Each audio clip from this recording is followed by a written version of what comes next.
시청자 여러분 안녕하십니까? 지역의 이슈와 현안을 다루는 고품격 시사 프로 GMB 초대석 홍진기입니다. 4.15 총선에 출마를 선언한 예비 후보님을 모시고 정책과 포부를 듣는 시간을 마련하겠습니다. 소통과 협력을 통한 지역 발전을 모색하고 소개함으로써 유권자 여러분에게 이해를 돕기 위해 기획하였습니다. 총선을 앞두고 바쁜 일정을 보내고 계시는 배수연 후보님, 초대 응해 주셔서 대단히 감사합니다. 감사합니다. 늦었지만 다시 한번 총선 출마를 진심으로 축하를 드립니다. 고맙습니다. 네, 시청자 여러분께 이번 총선에 임하는 자세와 포부를 인사와 함께 말씀하시죠. 알겠습니다. 안녕하십니까? 제21대 국회의원 익산 을지역 예비 후보로 출마한 배수연 인사드리겠습니다. 존경하는 익산 시민 여러분, 2020년 경자년 새해가 밝은 지 2달이 지나갑니다. 나머지 시간도 항상 건강하시고 하시는 일 모두가 성취하시기를 기원드리겠습니다. 감사합니다. 오늘 함께 진행해 주실 박종환 백제문화개발사업회 위원장님도 자리하셨습니다. 인사하시죠. 시청자 여러분 안녕하십니까? 박종환 위원장입니다. 이번 4.15 국회의원 총선거에 시청자 여러분들께서 바른 선택, 바른 정치, 품격 높은 시사 프로, 시사펀치를 실선을 위해서 시청자 여러분에게 봉사해 드리겠습니다. 그럼 지금부터 배수연 예비 후보님과 함께 정책 그리고 공약, 포부를 들어보는 시간을 가져보도록 하겠습니다. 그 첫 번째 질문이 좀 엉뚱한 것 같은데요. 배우분이 국회의원을 왜 하시려고 하는지요? 대한민국 국민이라면 누구나가 다 참정권이 가지고 있죠. 참정권을. 이 기본권적 기본권, 법률용어로는 그렇습니다만은 또 하나 민주주의 정치는 참여의 원리를 채택을 하고 있습니다. 시민이라면 국민이라면 누구나가 정치에 참여해서 자신이 가지고 있는 달란트를 지역사회나 또 국가와 민족을 위해서 일할 수 있는 기회를 갖는 것도 나쁘지 않다고 생각을 합니다. 따라서 훌륭한 후보들이 많이 있지만 제가 가지고 있는 달란트를 이제는 사회에 환원하고 고향 익산 발전을 위해서 노력하기 위해서 출마를 결심했습니다. 배우분이 예비후보 등록을 한 후 선거 운동을 시작한 지가 꽤 되셨죠? 그렇습니다. 네, 그동안 많은 분들을 만나셨을 텐데 그분들을 만나면서 느낀 점이 혹시 무엇이 있었나요? 예, 많이 있습니다. 제가 정확하게 작년도 12월 24일 크리스마스 이브날 선관위에다가 예비후보 등록을 했습니다. 그리고 수많은 사람들을 많이 만났는데요. 보편적인 생각이 그렇습니다. 첫마디 질문이 무소속 출마는 어렵다는 그런 말씀을 해주세요. 그래서 과거에는 그랬을지 모르지만 이번에는 무소속이 대세다. 저는 꼭 이렇게 답변을 합니다. 이유는 52%가 여론조사 52%가 정당 보고 찍지 않겠다. 인물 보고 찍겠다. 그 다음에 34% 정도가 무당층으로 나오고 있습니다. 20대 국회에서 열심히 의정활동을 한 300분의 의원이 계신데 그분들이 의정활동에 대해서 어떻게 평가하냐 했더니 87%가 부정적인 생각을 가지고 있습니다. 이런 것을 놓고 볼 때 또 하나는 이제는 무소속도 할 만하다. 이유인즉슨 이런 무당층도 많고 그 다음에 민심이 정당의 어드밴테이지가 군수정당의 역할이 4+1이니 뭐니 해서 국민들이 너무나 실망을 많이 해서 정당에 대한 기대감이 없습니다. 그리고 오히려 무소속이야말로 백지수표 같은 자세다. 이렇게 이야기를 해요. 그래서 무소속이 당선이 좀 어려울지는 모르지만 앞으로 확장성이나 의정활동하는 데는 더 강점이 있다. 이렇게 평가를 해주시는 것 같습니다. 그래서 용기를 내고 있습니다. 박종환 위원장님 이 점에 대해서 한 말씀 해주시죠. 네, 저도 16대 때 익산에서 무소속으로 한번 출마를 했습니다. 무소속 출마가 어려운 것은 사실입니다. 그리고 지금 정치 형태가 양당 정치의 폐가 너무 심합니다. 그래서 뭐 혹자는 제 3당도 필요하고 또 무소속이라도 지역에서 열심히 정말로 지역의 문제점을 해결하고 비전 있고 능력이 있으면은 무소속 후보도 이번 선거에서는 좀 지난 선거에 비해서 좋은 기회다. 저는 그렇게 생각하고 있습니다. 우리 배수연 후보님께서 무소속이라고 기죽지 마시고 자기가 갖고 있는 장점, 비전을 시민 여러분에게 열심히 홍보하시면 좋은 결과가 있을 것입니다. 감사합니다. 여부님 지난 지방선거에서 도의원에 출마를 하셨었죠. 예. 그런데 이번에 4.15 총선에 국회의원에 또 출마를 하셨어요. 예. 특별한 이유가 있는지요? 원래 제가 그러니까 대학 교수를 할 때 제가 문화예술 쪽에 좀 공부를 좀 더 깊게 했습니다. 그래서 논문도 많이 쓰고 그랬는데 그때 민주당에 입당을 해서 대학 교수는 정치적 활동이 가능하니까 그렇게 해서 입당을 해서 정치에 그러니까 민주당의 문화예술 분야 정책 자문교수역이었어요. 교수였으니까. 그래서 문화정책에 대해서 문화행정에 대해서 어드바이스도 좀 해주고 제가 연구한 그 내용들을 이렇게 좀 보탬이 두고 하는 데에서 이제 정당 생활을 하기 시작을 했고 그리고 퇴직을 하고 나서 도의원에 2번에 도전을 했어요. 아시다시피. 그런데 당내 경선이라고 하는 것이 이게 그야말로 조금 나쁘게 이야기하면 짜놓고 치는 고수석 같아요. 줄세우기도 됩니다. 이게 이 국회의원들이 자기의 그 조직을 위해서 그런 폐해가 많이 있습니다. 우리 익산시에도 보면은 물론 이제 다른 정당도 대동소이할 수 있지만 이게 민주당이 너무나 독점을 하다 보니까 특히 호남에서 공천하면 당선이 가능성이 있잖아요. 그러다 보니까 열심히 정당 활동을 한 후보, 그 다음에 또 능력이 되는 후보, 인물이 되는 후보는 젖혀두고 뒤에서 밀실 거래를 하는 거예요. 그 내용은 잘 모르겠어요. 떡이 될 수도 있고 밥이 될 수도 있고. 그래서 이런 뒷거래가 되다 보니까 공천 과정에서 2번을 물먹고 본선에 나갈 수가 없는 거예요. 본선을 나가야 유권자들에게 심판을 받고 싶은데 그래서 너무나 억울해서 민주당을 탈당을 하고 그렇다면 내 이름 배수연이라는 이름 석자 걸고 도전을 한번 해보겠다 해가지고 용기를 낸 겁니다. 그러셨군요. 이번 총선은 사실 다른 때보다 매우 치열할 것으로 지금 생각이 되거든요. 준비를 지금 어떻게 하고 계시는지요? 저는 가장 중요한 것이 이 수많은 직업도 있고 수많은 사람들이 있는데 정치인이든 행정가든 교육자든 군이든 간에 중요한 덕목이 마인드라고 생각을 합니다. 인간에게는 학교나 이런 데서 배웠던 지식이 중요하고 또 하나는 그 사람이 살아온 경험이 중요하고 또 하나는 지식과 경험이 바탕된 그 사람이 가지고 있는 마인드. 여기는 싱크가 아닙니다. 생각이 아니고 마인드예요. 얼마만큼 브랜드의 가치를 가지고 있느냐가 이게 대단히 중요한 것 같아요. 그래서 이번 선거는 저는 유권자의 마음을 사야 된다고 생각을 합니다. 유권자의 표심을 살려면 진정성이 있어야 되고 진정성이 있는 내가 공약이나 어떻게 하겠다고 하는 그 마음을 뺐을 때 얻을 때 승리할 수 있다. 저는 이렇게 생각을 하고 스텝 바이 스텝 천천히 티미드 스텝이라고 그러죠. 천천히 한 걸음 한 걸음 우보 걸음으로 유권자들에게 다가가는 그런 전략을 취하고 있습니다.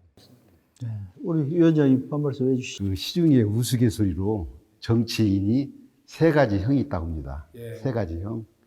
하나는 생계형, 직업으로 생각하는 정치를 직업으로 생계형이 있고 또 한 가지는 이무기형, 출세에 그 발판으로 삼는 이무기형이 있고 그 다음에 황룡형, 그 정말로 정치를 통해서 대권에 도전하는 그런 리더십이 갖춘 황룡형이 있고 세 가지 형이 있다고 하는데 우리 배수연 후보께서는 정치를 생계형으로 생각은 하지 마시고 그 두 가지 꿈과 비전을 가지고 익산 발전을 위해 큰 꿈을 가지고 정치를 했으면 좋겠다는 그런 생각이 들어갑니다. 감사합니다. 그리고 반드시 그렇게 하겠습니다. 우리 배 후보님은 한때 대학 강단에서 계셨던 것으로 제가 알고 있는데 대학에서 어떤 과목을 가르쳤는지 좀 궁금하고요. 또 강단에 계시는 동안 기억에 남는 어떤 일이 있으면 한번 말씀해 주시기 바랍니다. 제가 고등학교 선생님을 21년을 했습니다. 그리고 대학 4년제 대학 교수 11년을 했고 퇴직을 했는데요. 처음에는 연극영화과 교수로 갔어요. 그리고 그 다음에는 연극영화과 학생이 미달이 되는 거예요.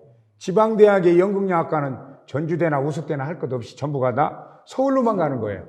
서울로 가야만이 이게 스타가 되는 줄 알아요.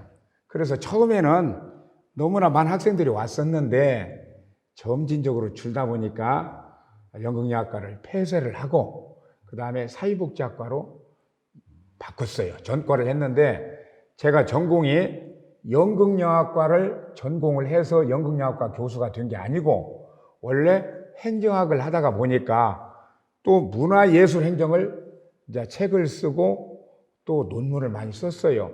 그러다 보니까 이쪽에 전과를 해서 사회복지학을 전공한 사람 다 아시겠지만 행정학은 앞에 경찰 같으면 경찰행정, 군대 같으면 군대행정, 문화 같으면 문화행정 이런 수식어가 용어가 돼. 사회복지행정론이라는 게 있어요. 사회복지행정론 또 하나 사회복지실천론 이런 것들을 강의를 했습니다. 그러셨군요. 대학에서 또 보니까 행정학 박사 또 정치학 박사를 취득하셨는데 그 배경이 좀 궁금하거든요. 말씀해 주시죠. 제가 인생을 살아오는데 삶의 좌우명이 자기 완성이에요. 왜 그러냐면 인간은 완벽한 사람은 없잖아요. 그래서 끊임없이 내 자신을 담금질하면서 갈고 부족한 부분들을 채워보자. 그러한 의미에서 자기 완성을 제 좌우명으로 하고 지금까지 살아왔어요. 케인즈가 그랬다고 그래요. 경제학자인데 경제학을 하다 보니까 수학이 또 필요해요. 그러다 해서 수학을 다시 또 전공했다는 거 아닙니까? 이렇게 행정학을 하다 보니까 또 필요에 의해서 정치학을 또 하게 되면 행정학과 정치학이 한 25%가 겹치는 부분들이 있어요. 인접학문이라고 해야 되겠죠. 원래 1919년도에 정치학에서 행정학이 나오거든요. 그래서 내킨 김에 행정학도 했으면 정치학도 한번 해보자 해서 같이 하게 됐습니다. 배수연 후보님께서 그렇게 다양한 그 정치학도 하시고 또 연극영화과 교수도 하시고 제가 제 아버님이 하멜에서 하멜 극장을 하셨습니다. 그렇습니까? 그래서 저도 대학 진학할 때 아버님 몰래 연극영화과를 저도 중앙대학교 연극영화과를 시험을 받고 떨어졌고 또 후기에 또 동국대학교 연극영화과를 받고 그 후기도 떨어졌습니다. 제 꿈이 영화 감독을 하고 싶었는데 오늘 배수연 후보님 말씀을 들으시니까 정치도 하나 종합 예술이거든요. 그렇습니다. 네, 정치 종합 예술입니다. 그렇습니다. 그래서 우리 연극영화과를 하시고 문화에 많은 그 마인드를 갖고 계시는 우리 배수연 후보가 정치를 하면은 종합적인 예술로 싸우지 않고 잘하겠다 그런 생각이 들어갑니다. 감사합니다. 열심히 최선을 다해 주시기 바랍니다. 배 후보님 선거 공약을 보니까 큰 틀에서 국회 개혁과 고대 역사문화관광도시 익산 건설을 제시하고 있습니다. 구체적으로 말씀해 주시기 바랍니다. 예. 제가 이번에 총선에 나오면서 전체적인 큰 틀을 놓고 보면은 국회가 좀 문제가 있다. 운영의 원리, 국회 또는 국회의 기능적 측면, 그 다음에 어떤 지역에 대한 배분적 관계 이런 것들이 하나가 눈에 띄었고요. 또 하나는 국회의원은 또 국가 일도 하지만 지역의 대표니까 지역의 일도 해야 하지 않겠습니까? 그래서 큰 틀에서는 국회 개혁, 이 지역에서는 익산 발전 이렇게 타이틀을 2개를 만들었습니다. 먼저 익산 발전을 이야기를 드리면 어떤 분은 석재를 좀 발전시켜야 된다. 또 농업에 종사하는 분들은 농업이 중요하다. 또 어떤 분은 또 제조업이 중요하다. 자영업은 자영업이 중요하다. 10명이면 10이 다 달라요. 다만 정치를 하고자 하는 행정가나 정책을 위반자들은 이런 걸 다 젖혀두고 듣기는 하되 익산이 정말로 정책적으로 그 다음에 성장할 수 있는 성장 동력이 무엇이냐 이 큰 틀에서 놓고 보면 저는 하나는 식품산업이고 하나는 문화관광산업이다. 저는 이렇게 보고 있습니다. 식품산업은 지금 한 80만 평 정도의 왕국면에 다 있지 않습니까? 식품 클러스터. 식품 클러스터요? 그러니까 그것을 여기까지 오는데도 얼마나 힘들었어요? 많은 노력을 했죠. 그래서 그것을 더 발전시키고 성장 동력을 통해서 소득을 증가시키는 경제 발전시키는 거 하나가 있고 또 하나는 저는 대단히 문화행정 전공자로서 아쉬운 점이 익산에 엄청난 문화적 자원이 있음에도 불구하고 천주나 군산에 비해서 너무나 낙후되어져 있고 또 다른 데 경주나 공주나 이런 데에 비해서는 이 게임이 안 되게 이게 너무나 그림이 안 나오는 거예요. 그래서 지금 1400년 된 역사를 가지고 있는 미륵사지 석탑, 그 다음에 왕궁리 5층 석탑, 왕릉, 그 다음에 제석사지 등등의 익산이 갖고 있는 문화적 자원들이 그 많음에도 불구하고 그야말로 마백 문화의 본산지임에도 불구하고 이것을 제대로 활용하지 못하고 있다는데 대단히 안타까움을 가지고 있어요. 그래서 이것을 활용한 21세기에는 문화의 시대이기 때문에 제가 알고 있는 연구한 그 포토 교수의 가치 사슬 모형이라는 게 있어요.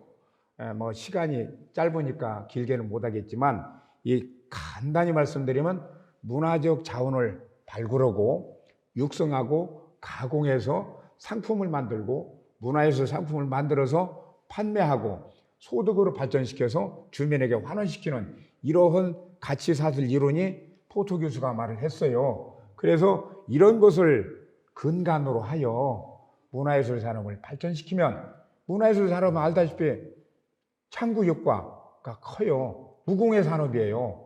예, 굉장히 오염으로부터도 이게 걱정 안 해도 돼요. 그래서 이런 것들을 좀 발전시켜서 성장 동력을 좀 하고 싶고 죄송한데 조금만 길더라도 들어주세요. 국회가 그 다음에는 배지 들고 가면은 국회의원들 일 안 하면 그 세비 받아가지 마라. 무임금 무노동 나 이거 해야 된다고 봐요. 그 다음에 지방자치단체는 있는데 삼선 연임은 없어요. 금지가. 무슨 국회의원 5선, 6선, 7선 이거 자랑입니까? 나는 이거 자랑이라 생각하지 않아요. 그래서 3선 이상 하지 마라. 그 다음에 국회의원들이 특권이 엄청 많은 거예요. 제가 보기에는 많습니다. 그리고 국민들도 굉장히 많게 느껴요. 이거 특권 좀 내려놔라. 저는 이런 것 좀 하려고 그래요. 또 하나, 지방자치가 한 20년 됐는데 지방의원 공천제 이거 없앴으면 좋겠어요. 예. 그 다음에 또 하나는 지방의원들 무부수 명예직으로 했으면 좋겠어요. 지금 퇴직자들이 많이 있어요. 대안으로 보면 교수 출신, 관료 출신 굉장히 많이 있는데 이런 사람들을 연금을 받는데 그 사람들이 효유수당만 조금 주고 그 사람들이 가지고 있는 습득된 지식들을 이 지방의회에다가 이렇게 할 수 있는, 일조할 수 있는, 그러면 지금의 지방의 의원들의 수준보다 훨씬 더 크고 견고하고 단단한 능력 있는 그런 의의가 될 것이다. 저는 이런 것들을 국회에 가면은 한번 해보고 싶어요. 정말 해보고 싶어요. 목숨을 걸고 해보고 싶어요. 이상입니다. 감사합니다.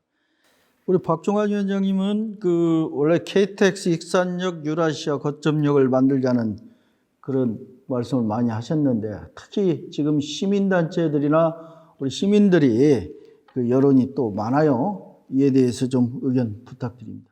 배수연 후보님, KTX 혁신도시 문제로 2년 전에 익산이 한번 발칵 한번 뒤집어졌죠? 그렇습니다. 예. 왜 그렇다고 생각하십니까?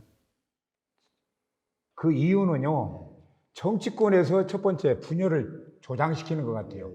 예를 들면 구체적으로 완주나 전주 지역에 있는 사람들이 그 교통을 좀 가져간다는 그런 명분으로 자신들의 집단 이기주의, 지역 이기주의가 하나가 있어서 정치인들이 그 정책적으로 만들면 지역의 갈등이 조장되거든요.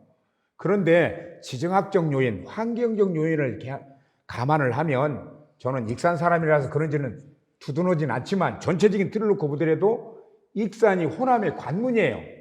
그런데 이게 좀 엉뚱한 얘기를 하고 있단 말이에요. 여러 가지 명분을 들어서.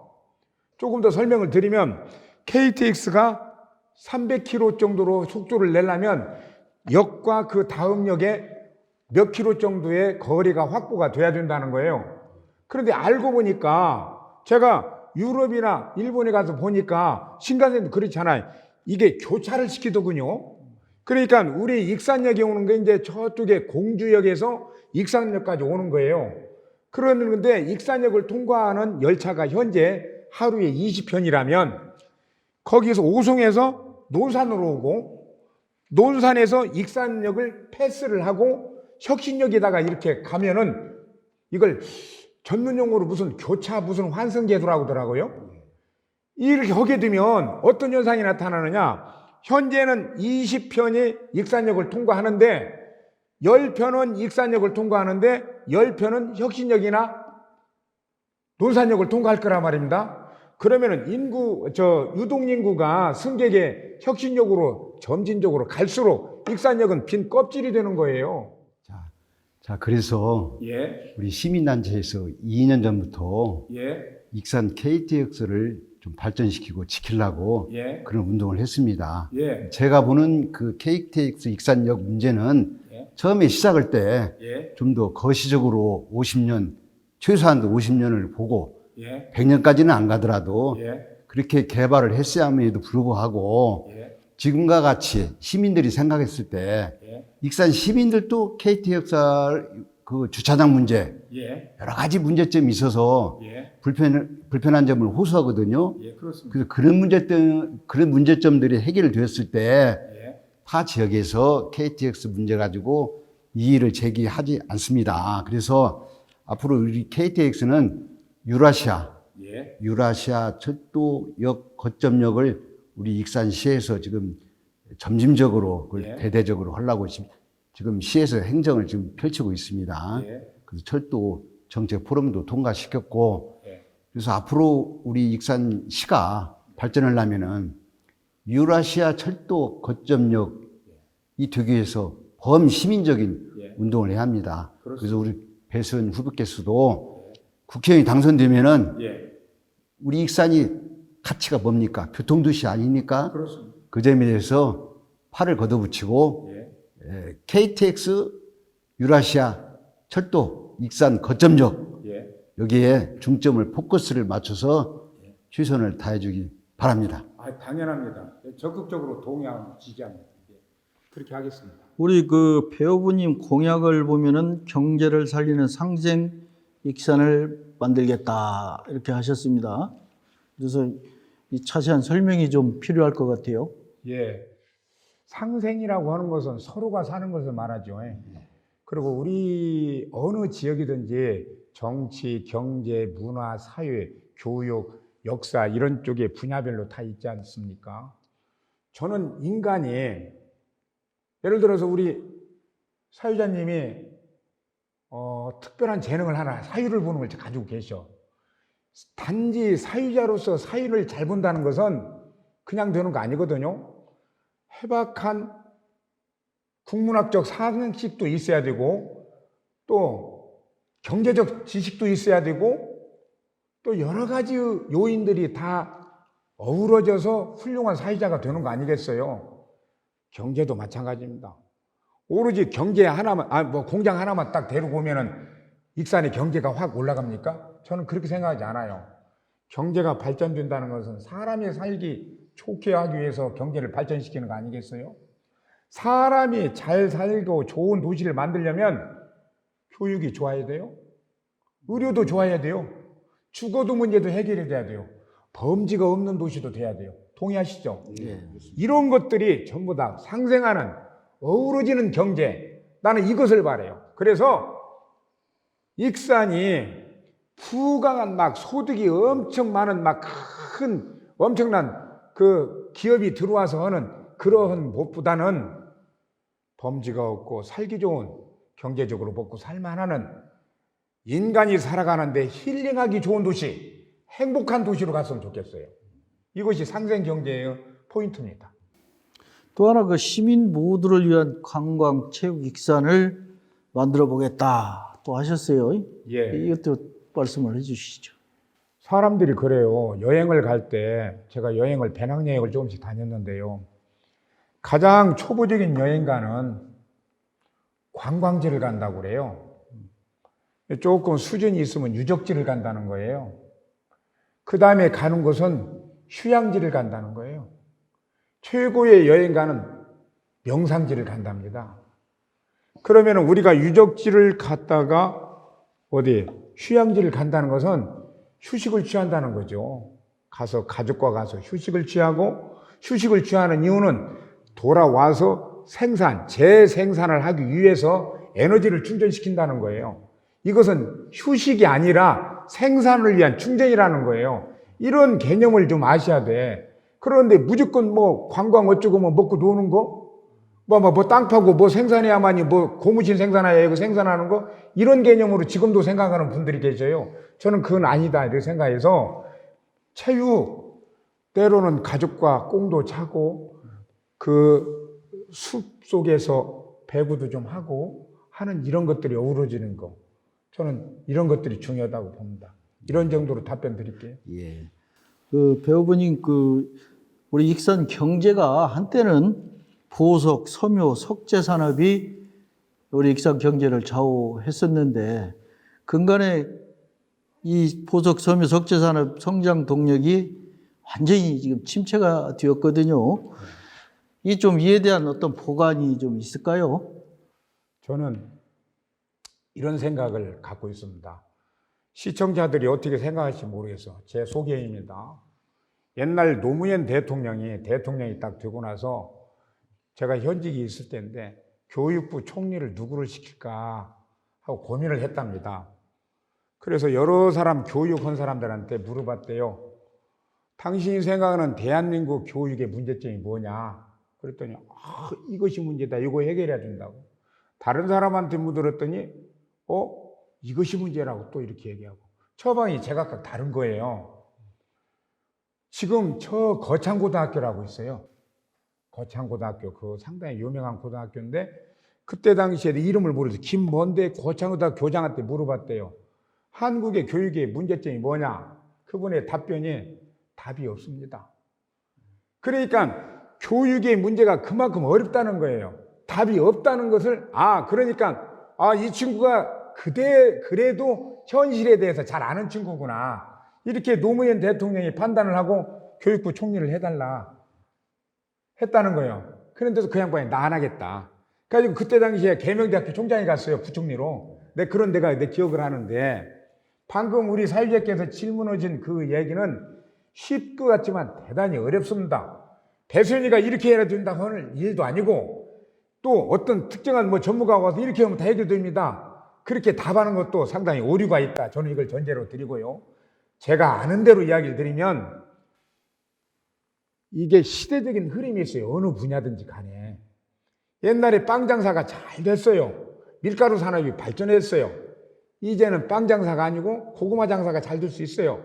이런 시대적 흐름에 따라서 우리가 선택과 집중을 해야 될 필요가 있다. 저는 보석 산업은 소득이 굉장히 3만 달러 정도 넘어갈 때 보석 산업이 발전될 수 있다. 지금 막 뉴턴 기업이라고 그래서 막 오는데 세제 혜택도 주고 익산시에서 그래요. 청도에 있는 기업들을 데리고 오면 막 뭣도 해주고. 그런데 저는 상당히 효율적입니다. 네, 그대로 이야기 드리면 또 하나 첨언 드릴게요. 지금 지방자치 인구 늘린다고 그래가지고 사람 아이 낳으면 뭐 50만 원, 100만 원 주잖아요. 저는 뻘짓이라고 봐요. 이런 정책은 제가 만약에 시장이나 제가 만약에 정부의 정책을 한다면 이런 정책 안 할 거예요. 네. 제대로 된 정책을 하자. 네, 죄송합니다. 이런 정도. 예. 박 위원장님, 우리 위원장님께서는 오랜 동안 백제문화급 활성화를 위해서 노력을 해오셨는데 이에 대해서 좀 자세히 설명을 좀 부탁드립니다. 네, 오늘 그 배수연 후보님의 오늘 인터뷰를 듣고 보니까 교육 분야에서 문제가 있냐고 물어보니까 그 대답에 해답이 없다. 참 백가쟁명의 교육 분야의 문제점을 말씀해 주셨는데 공감을 합니다. 저 역시 그 백제 문화에 대해서 제가 상당히 제 나름대로 심혈을 기울였고 또 오늘날 익산 백제 문화가 세계 문화유산에 등재가 된 추석을 다진 그 시민운동도 많이 했습니다. 그 우리 익산 정치권에서 보면은 뭐 자기들이 임기 안에 다 모든 것을 이룬 것 같이 말씀을 하시는데 저는 그런 것을 보고 참 마음이 안타깝습니다. 역사도 처음이 있고 끝이 있는 것입니다. 그렇습니다. 네. 우리 익산 백제 문화는 1992년에 노태우 정부 임기 말에 노태우 정부, 김영삼, 김종필 3당 합당을 했습니다. 예. 그 3당 합당을 하고 김종필 어른께서 노태우 임기 말에 내가 3당을 합당을 했으니 백제문화권에 선물을 좀 주세요. 그래서 부여공주를 백제문화권으로 개발하겠다 정부에서 발표를 해서 2조 원의 예산을 들여서 부여공주를 개발하겠다고 발표를 했어요. 근데 불행하게도 익산을 뺐습니다. 그래서 우리 익산 군민들이 그 당시는 이제 익산 군민들이 시민단체를 구성해서 익산을 포함시키는 운동을 해서 1년 동안 끈질긴 집념과 노력 끝에 김영삼 정부가 들어와서 익산을 포함시켰어요. 그래서 익산에 별도 예산이 6,612억 원이 나와서 오늘날 미륵사지 서탑 복원, 웅포대교, 왕곡리 5층 석탑 복원 등등 그런 예산이 나와서 그 후에 세계문화유산도 등재되고 최근에는 또 익산 국립박물관도 들어서게 됐습니다. 이는 역사의 스토리를 좀 우리 배수연 후보님께서 특별히 제가 인터뷰하는 여러 후보들 중에서 보니까 문화 콘텐츠나 문화 정책이나 문화에 대해서 상당한 해박한 지식을 갖고 계셔서 제가 자세히 좀 설명을 해드렸습니다. 익산 백제문화에 대해서. 국회의원이 되신다면은 이런 것들을 잘 역사의 스토리를 잘 알으셔서 정말로 익산의 문화 대통령, 익산의 문화 국회의원 그런 국회의원이 되기를 간절히 바라겠습니다. 알겠습니다. 배우님 얼마 전까지만 해도 우리 익산 인구가 약 한 34만을 육박했었거든요. 예. 그 이후로 계속 감소가 되면서 지금은 28만도 유지하기가 힘들다고 지금 그렇습니다. 하고 있습니다. 그래서 이 인구 감소 문제 어떻게 좀 생각하시는지 한번 말씀해 주시죠. 제가 아까 우리 박종환 위원장님이 교육의 문제에 답이 없다 이렇게 제가 답변을 드렸더니 어쩌고 이제 그렇게 다시 한번 짚어주셨는데요. 저는 아주 답이 없는 건 아니고 이렇게 알고 있어요. 인간에 의해서 만들어진 사회적 문제는 인간이 얼마든지 회복시킬 수 있다는 것은 전제래요. 그러나 비용이 얼마나 들을지는 모르겠어요. 이런 부수적인 것들의 문제지 인간이 저질러온 문제에 대해서는 인간이 해결할 수 있는 방안은 있다. 그런 것을 전제로 하면 뭐 어떤 형태로든지 돈을 몇 수백 조를 이렇게 부어 놓으면 해결할 줄지는 있겠죠. 있기는.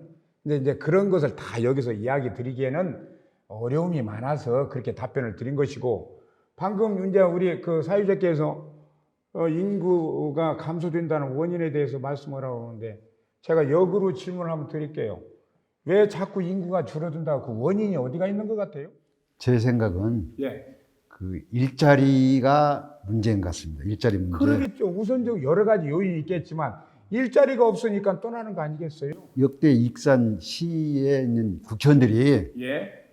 대기업 하나 유치를 못 오르고 뭐 무슨 낯짝으로 다시 뽑아달라고 하는다. 이유를 모르겠어요. 그렇습니다. 힘이 있을 때 예.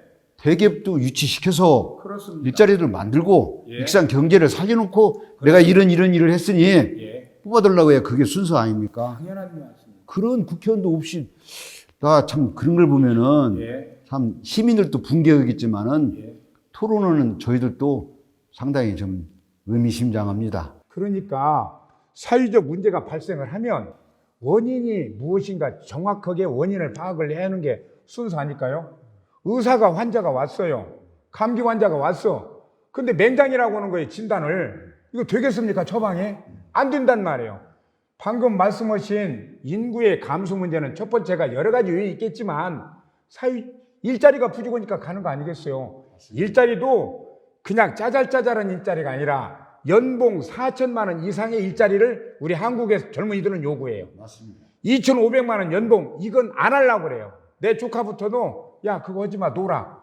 차라리 이렇게 한단 말이에요. 그래서 양질의 일자리 4천만 원짜리 이상의 연봉에 안정적인 일자리를 만드는데 지금 사회가 발전되니까 쉽지는 않겠죠. 어쨌든 그런 것이 원인이란 말이에요. 그러면 말씀하신 기업을 유치한다거나 거기에 버금다는 다른 일자리를 만드는 것이 인구를 감소시키고 유출시키는 것이 문제 해결의 첫 번째겠죠. 너 여기 주민으로 옮기면 100만 원씩 주겠어. 장학금 주겠어. 이거 한두 번은 통할지 모르지만 이거 원인이 해결이 안 돼요. 맞습니다. 저는 문제가 있으면 원인을 파악을 해. 늦더라도. 저는 이런 생각을 가지고 있습니다. 그래서 양질의 일자리를 만드는 방법을 지금 이야기 드릴까요? 네, 너무 또 길게 말씀을 드리면 어려울 것 같아서. 말씀하시죠. 예. 저는 그래도 요즘의 트렌드는 제조업 중심의 옛날 60년대는 가발 공장이나 성냥 공장, 노동 집약적 산업이 상당히 인기를 했어요. 막 일자리도 팡팡 늘어나고 지금은 자동화가 다 돼가지고 노동의 강도는 떨어져요. 편해졌어요. 일하기가. 그리고 한 은행 지점에서 30명이 일했던 것이 지금은 한 12명이 일 다 끝내버려요. 그러고도 정확해요. 동의하시죠? 그러면은 문화관광이나 이쪽에 그 일자리를 더 창출하면은 그런 일자리가 굴뚝 없는 산업으로서 상당수가 만들어질 수가 있고요. 그렇다고 기업을 유치하지 말자 그런 얘기는 아닙니다. 지금 들어보셨는지 모르지만 광주형 일자리, 요 가까운 군산형 일자리 들어보셨죠? 최근에 또 부산형 또 일자리도 부산형 일자리입니까? 그러면 우리도 배울 수 있잖아요. 익산형 일자리도 만들 수 있지 않을까요? 예, 제가 아주 이쪽에 연구를 많이 해박하게는 안 했지만 인간이 만들어 놓은 우리들의 문제는 노력하면 가장 최소의 비용으로 해결할 수 있는 뭔가 찾아낼 거예요. 다만 진단을 정확하게 하고 방향을 잘 잡아가자. 이런 정도로 답변을 드리겠습니다. 그 말씀을 이어서 하나만 더 여쭤볼게요. 예. 지금 기업 유치를 하는데 예전에 그 관선 시대 때 기업 유치를 이 환경이라든가 이런 거와 관계없이 무작정 막 유치를 하고 그랬었단 말이죠. 예. 그러다 보니까 지금의 영등동, 부성동, 어양동, 뭐 팔봉동 이 주변은 공단에서 그 환경오염, 특히 악취 문제로 지금 매우 고전을 하고 있거든요. 그렇습니다.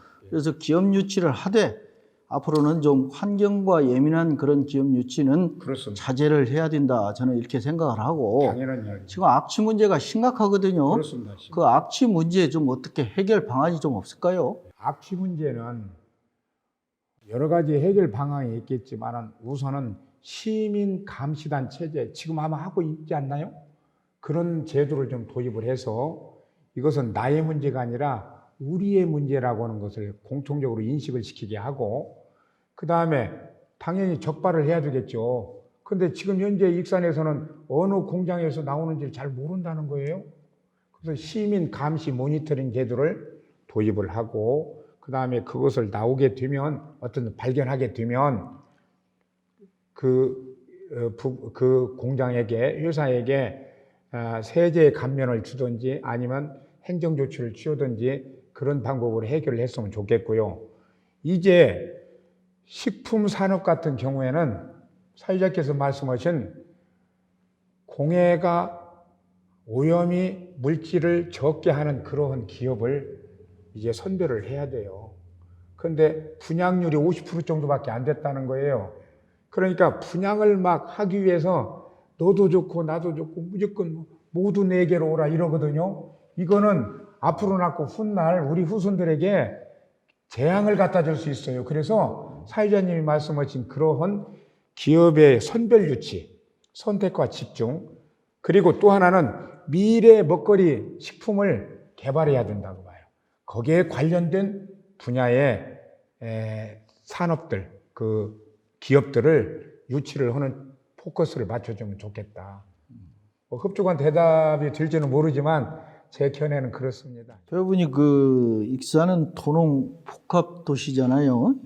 그런 의미에서 농촌 지금 농업 문제, 특히 노령화, 빈곤 현상이 두드러지게 좀 나타나고 있는데 이에 대한 어떤 해법이 좀 없을까요? 농업은 저희 나라 5,000년 역사의 근간이 됐죠. 농자 천하지대 보이라고. 그렇습니다. 그리고 아마 저희들 한국 사람이 3대만 거슬러 올라가면 거의가 다 농사꾼의 자녀들이다. 이런 말이 있습니다. 그리고 농업을 무시할 수도 없고, 농업은 가장 마지막 주춧돌과 같은 산업이에요. 근데 이것을 무시할 수는 없습니다. 그런데 우선 이것보다 다른 쪽에 더 관심이 있다 보니까 농업을 중요성을 몰라요. 우리가 마치 공기가 중요한 걸 모르듯이 물이 중요하고, 그래서 농업을 지금 우리가 도농복합인데, 저는 이 농업의 근본 목적은 이 공산품도 마찬가지지만 생산도 중요하지만 소비자에게 전달하는 유통이 문제라고 봐요. 저는 유통에서 해법을 찾아야 될 것 같아요. 그래서 이 직거래 또는 그 생산자들이 얼마든지 유통할 수 있는 그런 시스템, 요즘은 컴퓨터 막 뭐라고 그러죠? 앱 개발이라고 그러나? 그런 시스템도 좀 있고요. 그 로컬 푸드, 로컬 식품의 그 전시, 판매, 도입, 그 다음에 이런 것들이 그 프로그램이 제도화된 게 좀 있더라고요. 이런 정도로 해서 행정기관에서 할 수 있는 것은 생산자들이 유통을 하는데 지장이 없도록 하는 거. 그러면 생산 예약제도 필요할 것 같고, 생산 예약제. 그 다음에 또 직접 연결시켜서 하게 되면은 마진이 좀 더 커질 수도 있고, 근데 이게 하나가 문제가 있다는 거예요. 어떤 문제냐면, 자영업자들이, 그러니까 소매상이, 도매상이 굶어 죽어버린다는 거예요.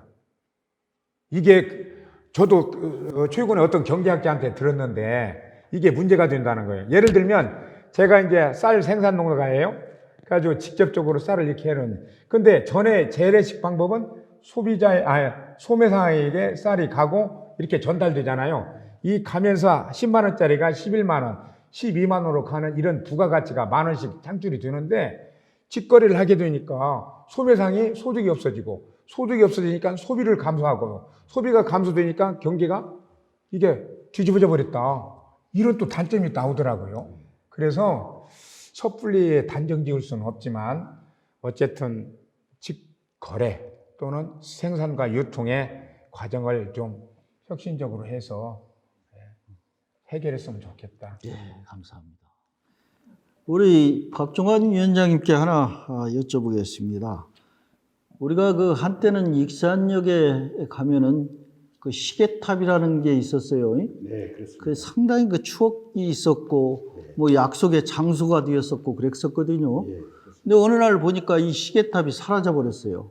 근데 요즘 들어보니까 시민들이나 우리 시민단체에서 이 시계탑을 다시 제자리에 놓아야 된다 해서 그런 운동이 지금 일어나고 있는데 그걸 좀 자세히 좀 설명 좀 해주시기 바랍니다. 그 익산역 시계탑이 우리가 익산이 4개 노선, 5개 노선이 지나가는 제일 호남 관문이 교통도시입니다.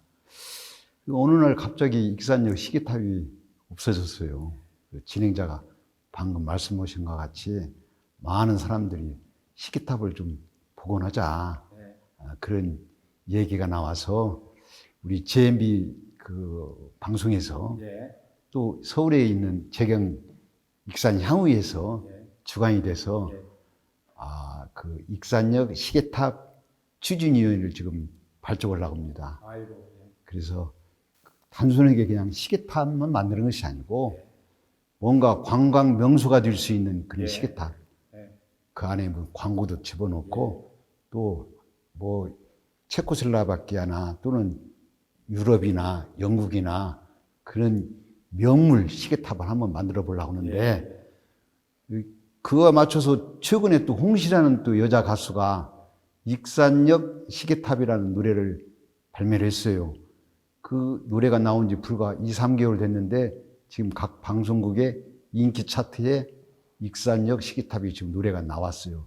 그래서 그 홍시 가수를 우리 재경 익산 향후에서 홍보 대사로 위축을 해서 본격적으로 우리 익산역 시계탑을 한번 만들어 보려고 하는데 우리 배수연 후보님께서 국회의원이 당선되시면은 안 되시더라도 꼭 익산역 시계탑 추진위원회 본부에 같이 한번 들어와서 우리 익산 시민을 위해서 한번 만들어 봅시다. 예, 감사합니다. 동의합니다.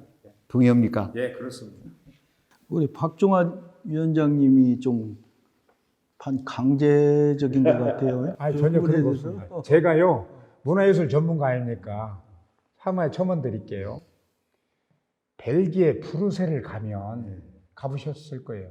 그 조그마한 나라인데 브뤼셀 수도에 그랑프라스 광장이라고 하는 광장이 있어요. 세계에서 가장 아름답다는 광장이에요. 그렇게 크지도 않는데 거기 보면 시청도 있고 옛날 시청사도 있고 뭣도 있고 막 그래요. 거기서 조그마한 골목 같은 데 들어가서 한 5분 정도 가면은 세계적으로 유명한 오줌 싸개 소년이라고 하는 동상이 있어요. 동상이 좀 까맣게 해서 만드는데 옛날 나폴레옹 군인이 쳐들어왔을 때 그 꼬마가 거기다 대고 조롱했다는 거예요. 오줌을 싸면서. 별것도 아니잖아요. 그것이 세계적인 명소로 되어 있어요. 정말로 세계적인 광장이 됐고 세계적인 명소가 된 거예요. 특색이 있는 조형물을 만들면 관광 명소가 될 수 있습니다. 제가 보기에는 익산에 시계탑만 또 못해. 그러지만 그렇게 유명하게 만들었어요. 질문 하나 드릴게요. 역사는 복원이에요? 재현이에요? 복원과 재현을 같이 병행해서 해야죠. 그렇습니까? 맞습니다. 동의하고요. 저는 거기에다가 가공한다고 생각을 해요. 재현과 복원을 통해서 역사는 가공되는 것이다 이렇게 생각을 해요. 그러면 이걸 스토리텔링도 하고 인간은 추억을 먹고 산다고 그래요. 시계탑을 옛날에 익산역 얼마나 정서가 있습니까? 눈 내리면서 또 비 오는 날 젊은 청춘들이 정말 사랑을 나누며 약속을 했던 그 추억의 공간 이거 꼭 좀 해주세요. 감사합니다. 꼭 같이 동참합시다. 그렇게 하겠습니다. 제가 질문을 안 했으면 굉장히 서운할 뻔봤습니다. 자, 이제 방송을 마쳐야 할 시간이 벌써 됐네요. 우리 배수연 후보님, 시청자 여러분에게 마무리 인사 해주시죠. 예, 감사합니다. 존경하는 익산시 유권자 여러분, 무소속 어렵다고 합니다. 유권자가 찍어주면 당선이 됩니다. 인물 보고 찍어주십시오. 똑똑하고 정직하고 성실하고 익산시에서 가장 인간성이 좋은 후보입니다. 꼭 유념하셔서 저를 4위로 총선해서 국회의원에 당선시켜 주시면 대단히 감사하겠습니다. 인간성이 좋은 배수연 후보님, 좋은 결과가 있기를 기원드리겠습니다. 감사합니다. 우리 박종환 위원장님 마지막 마무리 인사하시죠. 시청자 여러분, 4.15 총선에 우리 JMB 방송의 품격 높은 시사 프로, 시사펀치가 많은 도움이 돼서 바른 정치, 바른 선택, 공명선거를 할 수 있도록 부탁드립니다. 감사합니다. 배수연 후보님, 예. 박종환 위원장님, 장시간 수고하셨습니다. 네, 수고하셨습니다. 시청자 여러분 어떻게 보셨습니까? 오늘 두 분 모시고 많은 대화를 나누었습니다. 고품격 시사 프로 JMB 초대석, 앞으로도 더 많은 내용을 가지고 여러분들 찾아뵙겠다는 약속을 드리면서 오늘 방송을 모두 마치도록 하겠습니다. 시청자 여러분 대단히 감사합니다.